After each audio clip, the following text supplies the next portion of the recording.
And a big Friday to you. Last edition of lcpioneers.com Live for this week, presented by PioStream on Facebook Live, as we are Tuesday through Friday at 11:30, and archived online through our YouTube channel, youtube.com/lcpios.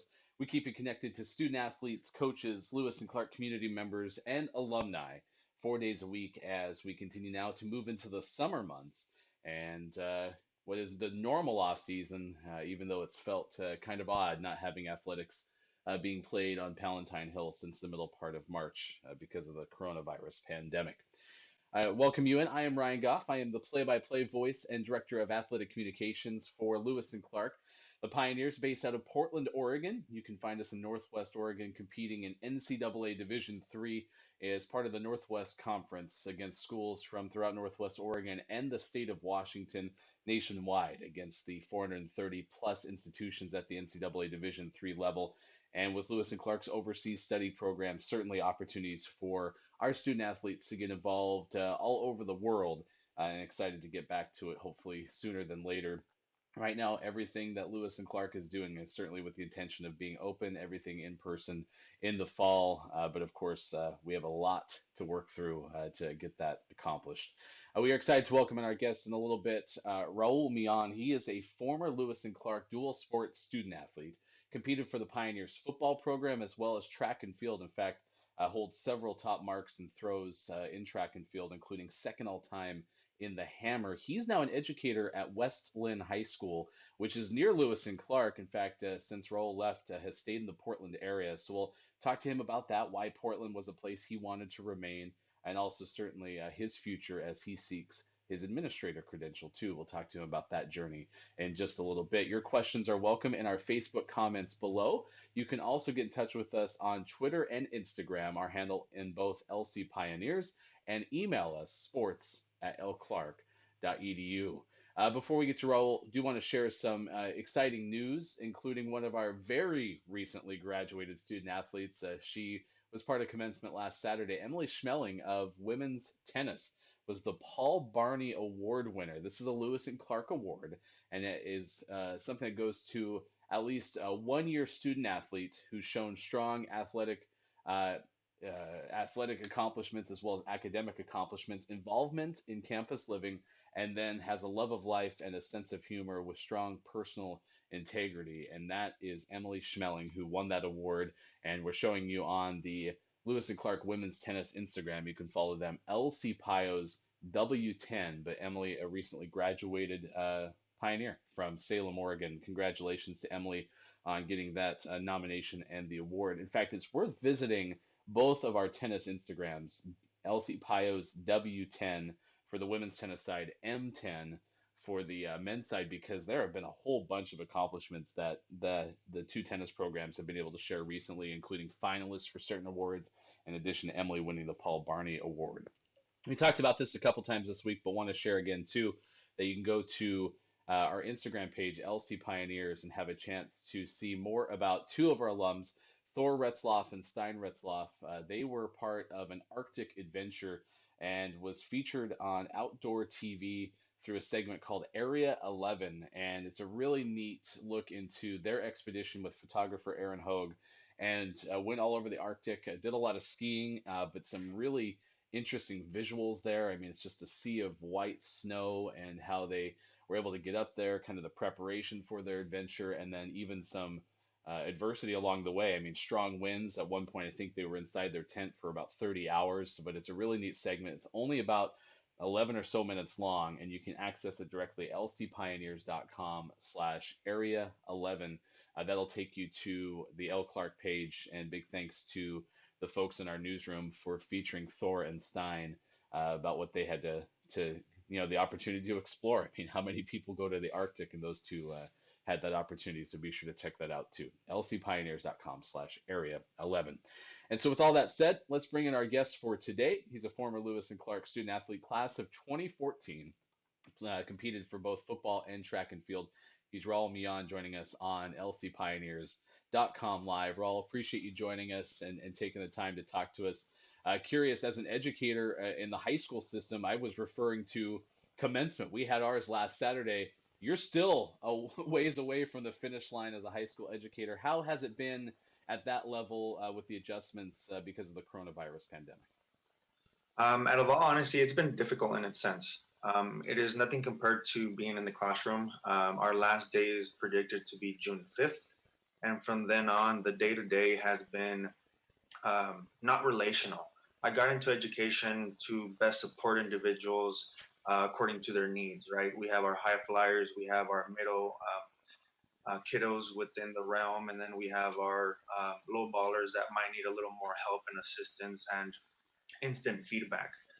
So I really do miss the relational portion of it to where throughout distance learning, you don't have that portion of it to where many students could fall through the cracks even more, right? Within the in person class, you have students falling through the cracks still then, right? Imagine through a distance learning. So, but as educators and as teachers that did not predict something like this, I firmly believe that we are doing our best, whether it's Zoom meetings, whether it's recording our lesson plans and or kind of providing an example project for them. That way they're able to review, look at it, providing them links that they're able to use to support their products and kind of best support them throughout their projects and homework assignments. It's certainly appreciated what you're doing. I mean, the only experience I have is in terms of my daughter, who's a grade schooler in the Salem Kaiser School District. I know how hard you work on a day to day basis, let alone on the fly, adjusting your curriculum to being a virtual environment. We're certainly appreciative of all that work that you've done. And I'm curious, from your perspective, getting into the education field, what was it about that field that interests you, and kind of how clearly did that become your focus once you were at Lewis and Clark and were pursuing your major in your career? So at a very young age, I knew I wanted to be an educator. My parents both were catechism teachers, and they held Bible studies to where I kind of saw that table facilitation within the realm. So I kind of ventured into this portion of I knew I wanted to be a teacher. At the high school level, I was able to figure out what subject matter actually interested me. It was between biology and Spanish.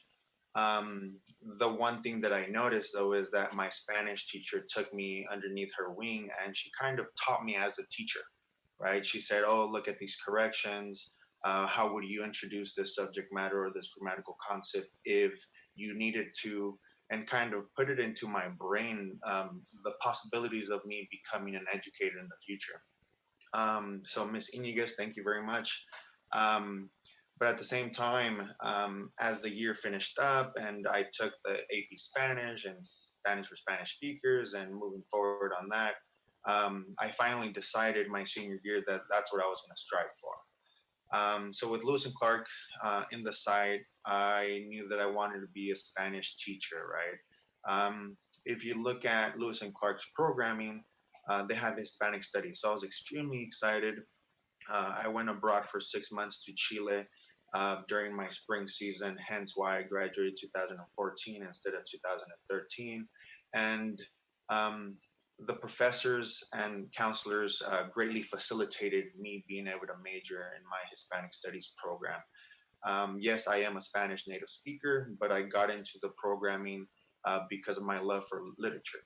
I currently teach Spanish 1 and 2, and prior to this pandemic hitting, we were uh, building curriculum to pilot a literature course at West Linn High School. So, with that being said, I do not know if we will be piloting that next year, given that there will be probably potential budget cuts for this coming year. But that was kind of my pathway going into education. And within education, I've been a classified employee. I've had my own tutoring business. Um, I've held specialist positions. To now being a teacher, contracted teacher at the West Linn Wilsonville School District.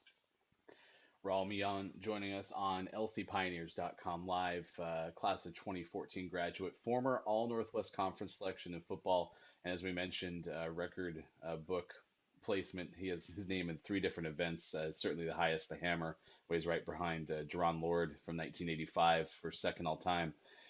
You're from Central Valley, California, Raul. How did you get to Lewis and Clark? What was that journey, and why did you choose the Pios? Well, the journey was actually um, it wasn't called for, to tell you the truth.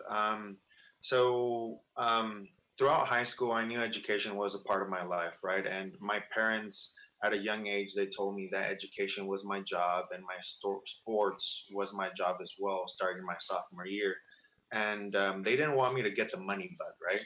So after being able to kind of work on that and have education as my job and my sports, I kind of fell into this zone. I was never into the looks of I wanted to be a Division 1 athlete or I wanted to play for the NFL. It was just this was my job, right? I didn't do it because I wanted something a result. Um, but from then on, recruitment letters coming in senior year, junior year, and from then on, we had interested. Fresno State wanted me to walk on, and then Utah State Aggies wanted me to go in. But sadly, their recruiter was fired, and from then on, a recruitment class that he had of 12 were dropped. Ian Faulkner was in the Central Valley and heard of the circumstance and um, hired a translator to speak to my parents because I told them that that was the only way I was going to be able to speak with them. I wouldn't go anywhere else if I didn't have my parents' blessing. And from then on, we met, we talked, we looked at the circumstances.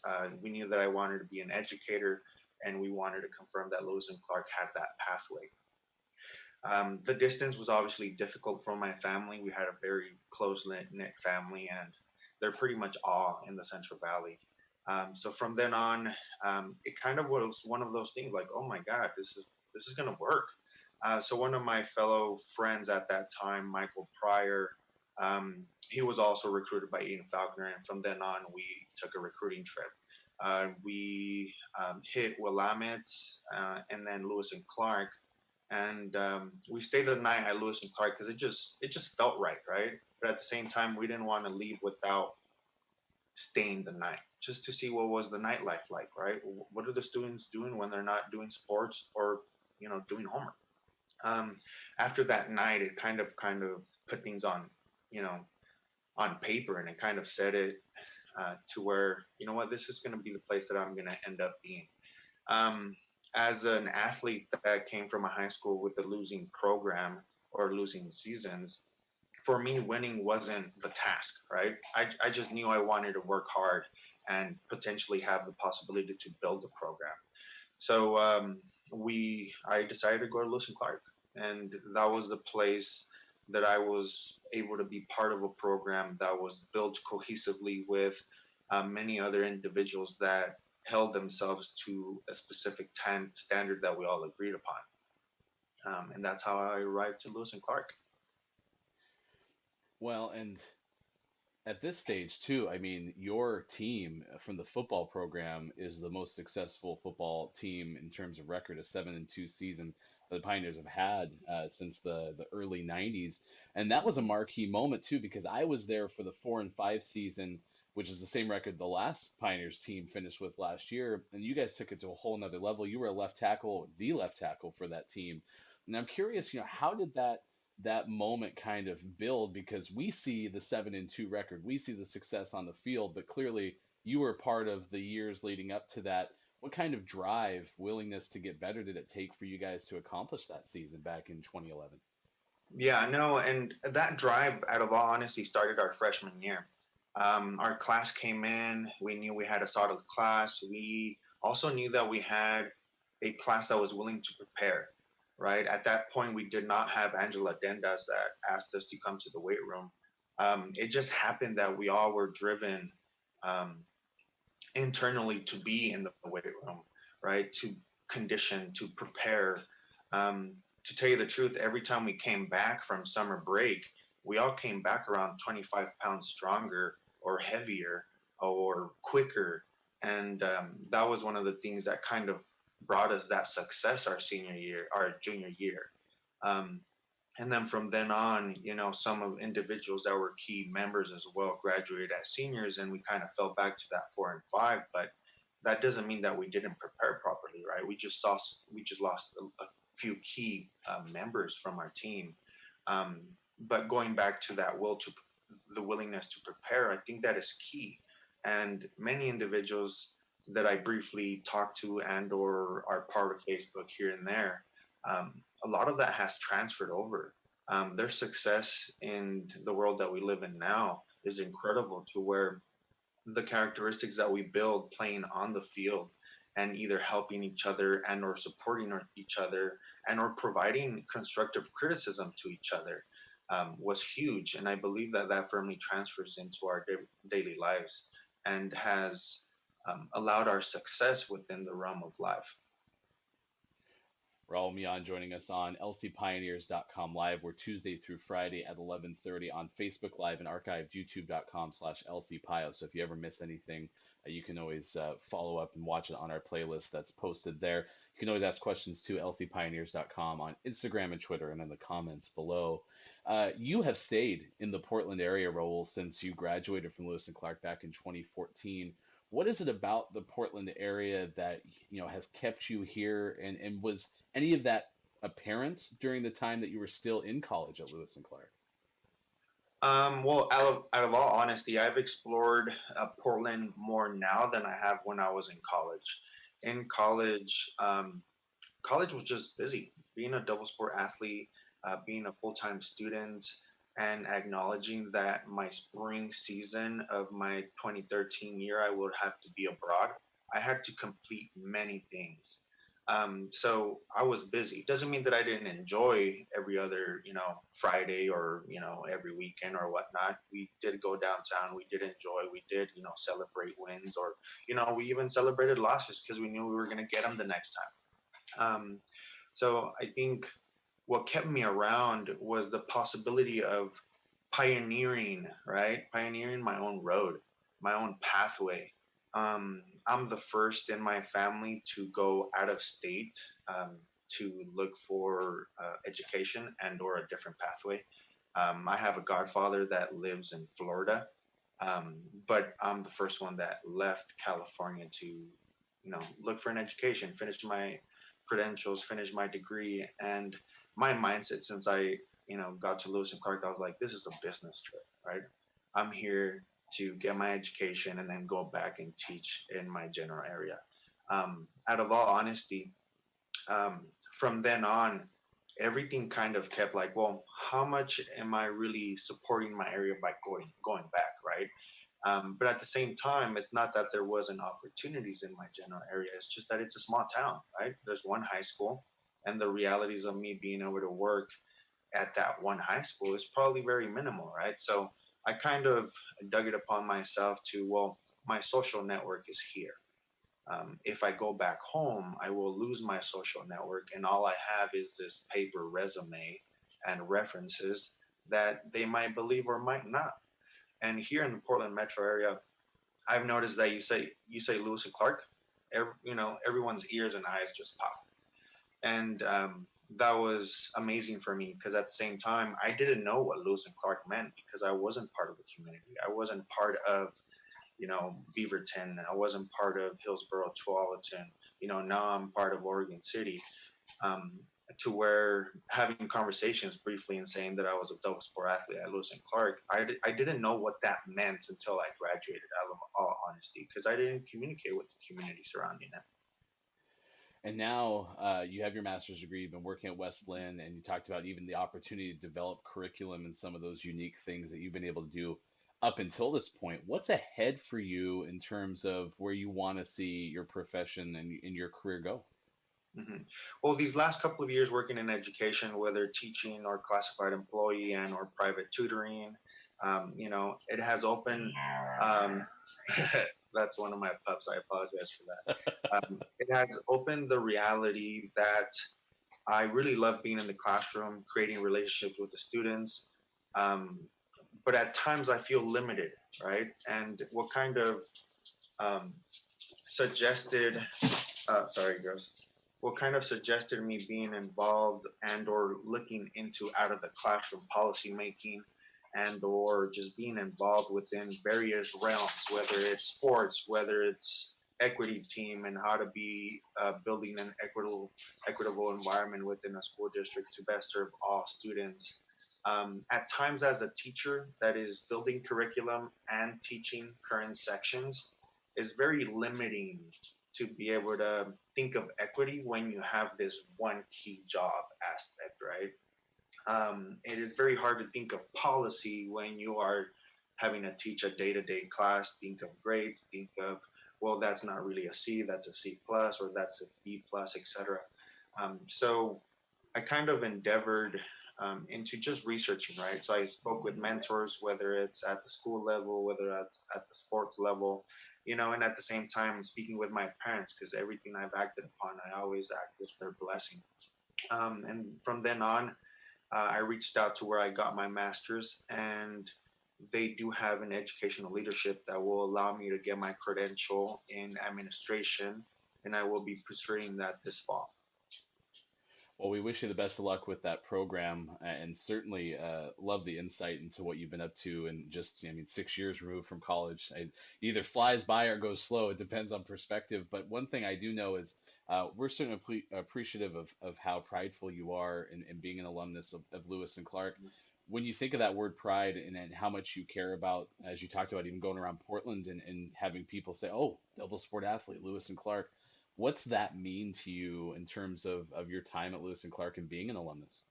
Out of all honesty, it's the one thing that people won't be able to take away from me.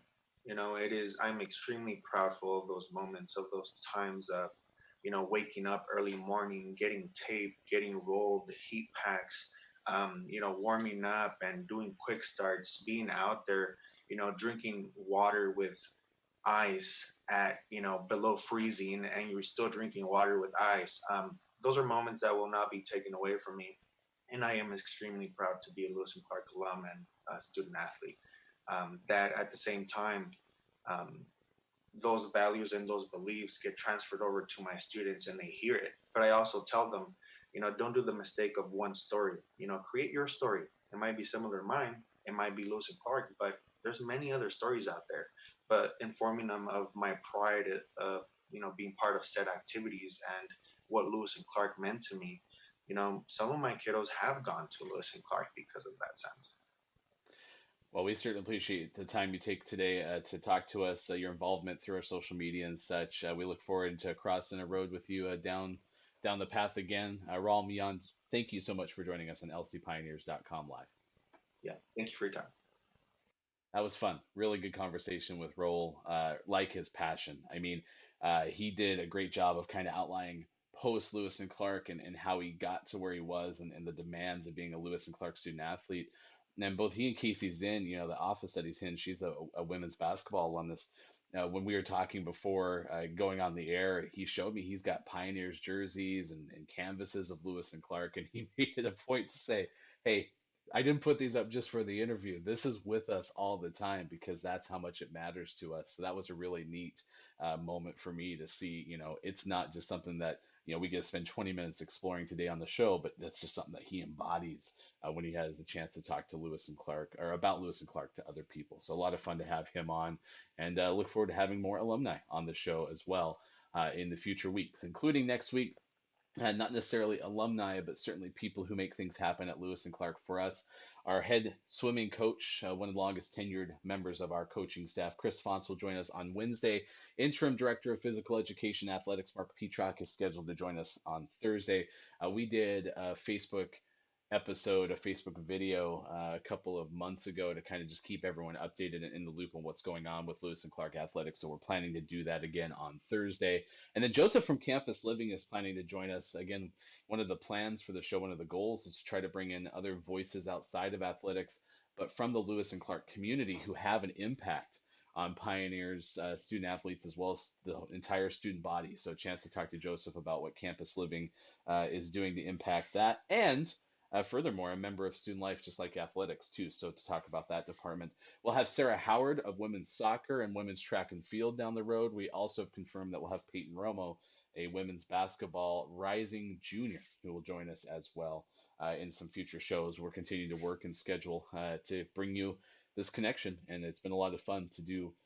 For the last 8 weeks or so, 7 weeks, it's been something like that. But it's flown by. We appreciate your involvement in watching, not only live on Facebook, but at youtube.com/lcpios.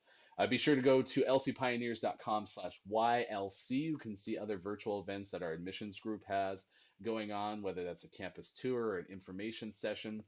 And you can also watch some of our YouTube videos, not only on LC Pios, but also through lclark.edu on that page, just to kind of see what a day in the life of a Lewis and Clark student is as well. That's at lcpioneers.com/YLC. And then keep an eye too on Instagram.com/LCPiosXCTF, just as Raul's an alumnus of the track and field program.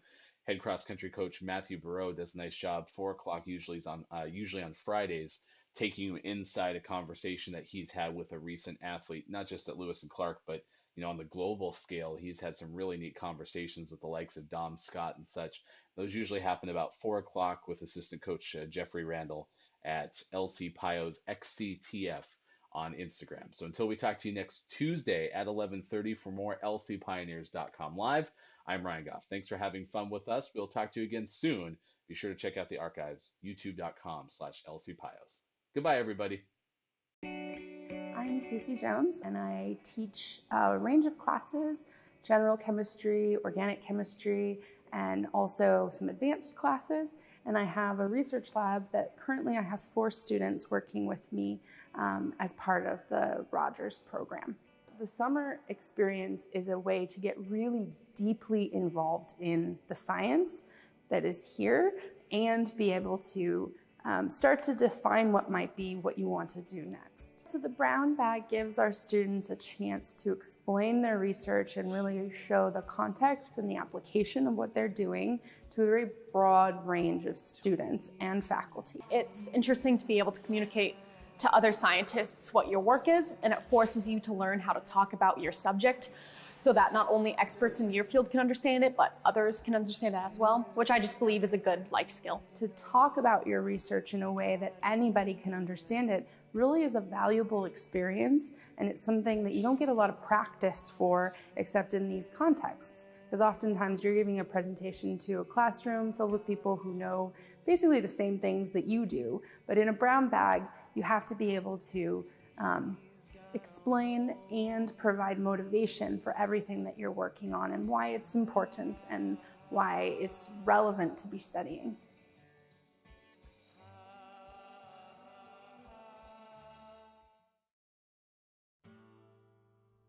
I think everyone should take Intro to Chemistry because the chemistry department here is phenomenal. Everyone I've known has had a good experience with everyone in that department, so I think it's a worthwhile course to take.